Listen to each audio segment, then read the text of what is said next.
I have a friend who early on in his life, when he was in his 20s, really was on a self-destructive path with drug and alcohol addiction. He ended up in terrible trouble. His life was just really messed up.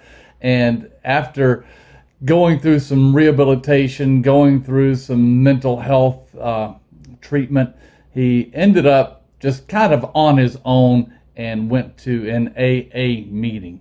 And the 12 steps definitely have helped a whole lot of people. But the interesting thing about my friend is that as he was in those first meetings, he began to tell other people in the group how the program was supposed to work. He was sharing, how much he knew about making the 12 steps effective in people's lives.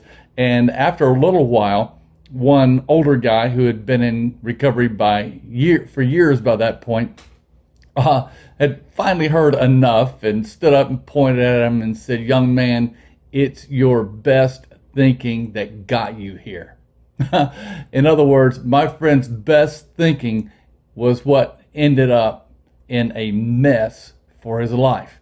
And sometimes we as human beings, just our best thinking gets us in all kinds of messes. Not that every problem we have is a result of bad thinking, but a lot of times, even when we have problems that are somebody else's fault, something happens to us, our response can make it more of a mess than it should be.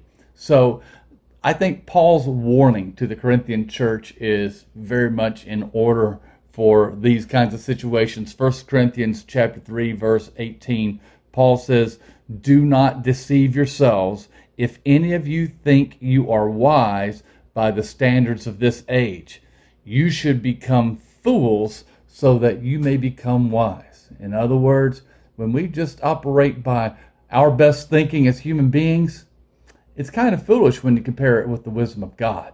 And so I want to encourage us, regardless of what people might think about us, that we put our faith and trust in God, who not only has all the answers, he is the answer. And that's true wisdom, when we rely upon the one who not only created us, but who loves us, who redeemed us through Jesus, and who still wants to be involved in our lives and lead us on a path of real blessing.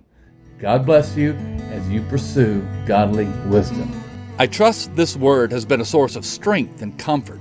During this trying time, our church is bringing you these words every day, Tuesday through Saturday.